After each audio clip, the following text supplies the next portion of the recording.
Have you ever wondered what exactly is the objective of Boko Haram? Are they just a mindless bunch fighting an endless war? Boko Haram fights Western influences they feel dilutes the purity of Islam. Their big idea is to overthrow the Nigerian government by force and establish an Islamic state. Establishing an Islamic state by force is called jihadism, struggle, or holy war. Extremists believe it's the unspoken sixth pillar of Islam. But of course, many moderate Muslims disagree and are even rebranding the word jihad with honorable actions using the hashtag #MyJihad. Anyways, that's side note. Let's get back to the subject matter. Boko Haram shares similar ideologies with many northern elites like Issa Pantami. Their methods may differ, but their ideologies remain the same. Hence, we can say there's a very thin line between them. And right at the center of that thin line is a sect called Islam Salafism. Just like Christians have many sects, white garment, Catholics, Jehovah's Witnesses, who interpret the Bible in different ways, well, so do Muslims. They have the Shias, the Sunnis, the Sufis, and Salafism, which is a subsect of a broader sect, the Sunni. But let's not get into categorization because it can get really complicated, okay? So let's meet the Salafs of northern Nigeria. As the practitioners of Salafism are so called, Salafis attempt to practice what they call Islam in its purest form. They believe that the purity of Islam has been diluted by many assumptions and Western influences over the years. To this end, they follow the first three Islamic generations being closest to Prophet Muhammad. While many other sects of Islam are liberal and may adapt with changing times, Salafs are quite literal in following the earliest Islamic generations. Nothing is left open to assumptions. Salafs believe in Sharia law, a path which guides all aspects of Muslim life, including daily routines, family and religious obligations, which some aspects are quite positive. But Sharia law received mainstream disapproval for their punitive laws, stoning to death for adultery, honor killings, beheadings, floggings, and amputations for stealing. Many northern elites in Nigeria practice Salafism. Salafs do not believe in secular laws, which in their opinion is imposed by Western ideals. That explains the imposition of Sharia law in 1999, early 2000s in 12 states across northern Nigeria, which led to riots and killing between Christians and Muslims in the region. Stories for other days.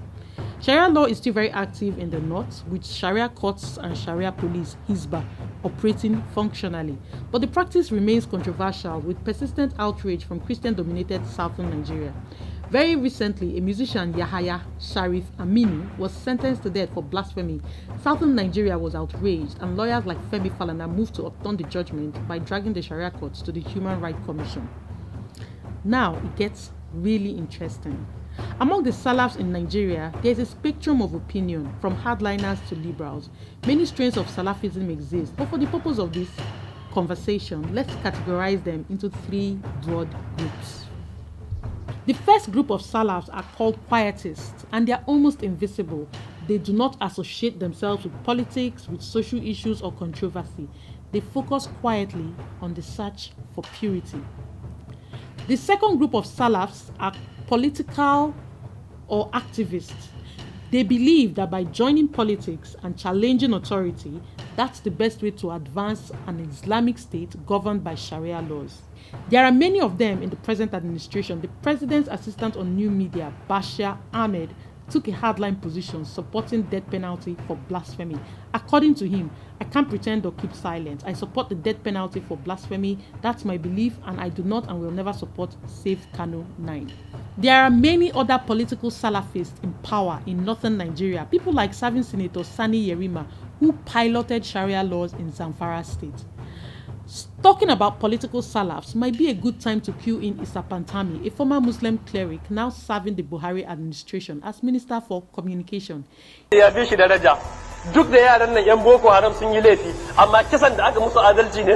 cried and expressed outrage over the killing of Boko Haram insurgents, saying they deserve fair trial or jail time rather than to be killed in combat.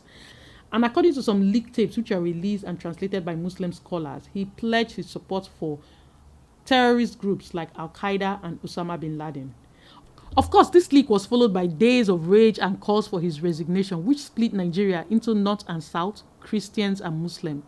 On the North, the Muslims were claiming that calls for Issa Pantami's resignation was Islamophobia, while the southern part of Nigeria, mostly Christians, claimed that the Nigerian president was covering terrorists. Well, notwithstanding, the Nigerian government has backed him, saying they will not fire him because they cannot succumb to cancel culture.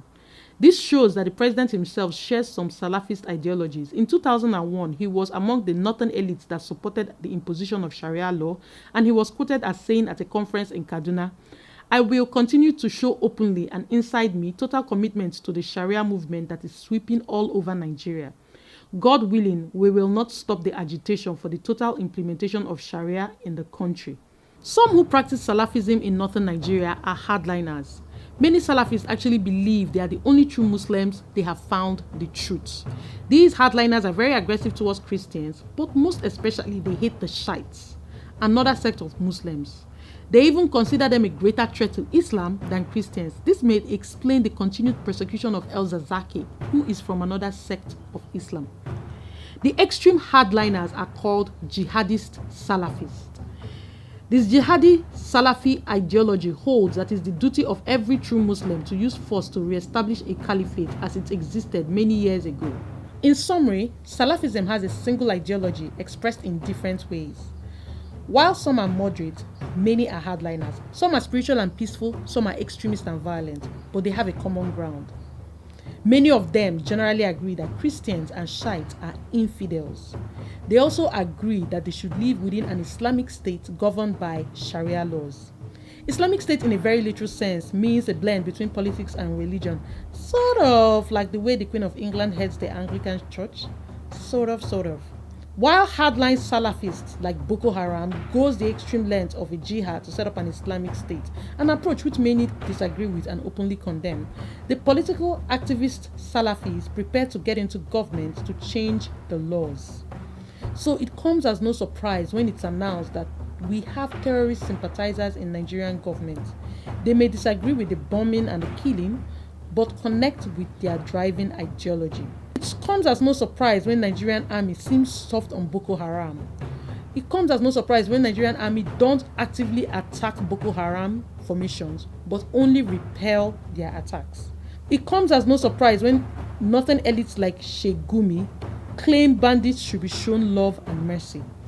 While addressing bandits during a negotiation at Tegina Forest, Sheikh Gumi was quoted as saying that non-Muslim soldiers are causing confusion to ignite crisis.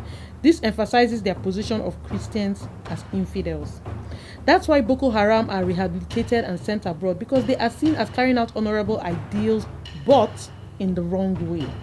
So the thing is, it's not just a war against Boko Haram, it's a war against an ideology, and ideologies are very difficult battles to fight.